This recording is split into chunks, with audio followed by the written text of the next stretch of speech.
రాష్ట్రాల్లో ఉన్న out sourcing కార్మికులు కూడా తెలియజేస్తున్నారు.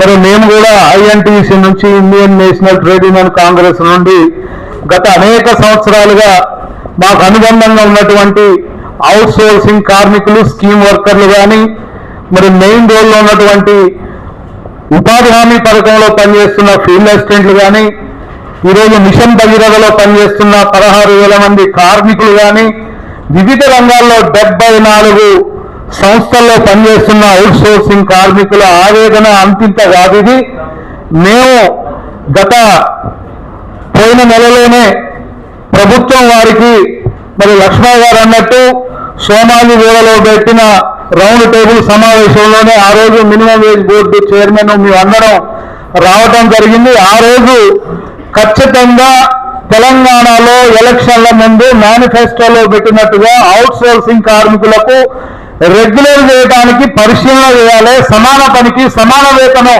ఇవ్వాలని ఆ డిమాండ్ను గుర్తు చేసి మేము ప్రభుత్వ పెద్దలకి తెలియజేసిన వెంటనే మరి అవుట్ సోర్సింగ్ని పక్క రాష్ట్రంలో ఉన్న కార్పొరేషన్ ఏర్పాటు చేయడానికి ఒక కమిటీని కూడా ఏర్పాటు చేయడం జరిగింది. శాంతాకుమారి గారు, మాజీ సిఎస్ గారి అధ్యక్షతన మరి ఆ కమిటీ కూడా నివేదిక కూడా పూర్తి చేసి ప్రభుత్వం దగ్గర పెట్టి ఇటీవల 2-3 రోజుల క్రితం కూడా ఆ కమిటీ ఈ యొక్క తెలంగాణలో ఉన్నటువంటి 5,70,000 మంది అవుట్ సోర్సింగ్ కార్మికులకు ప్రస్తుతం అర్జెంటుగా నెల జీతాలు కూడా అందట్లేదు అనేది స్పష్టంగా తెలియజేశారు.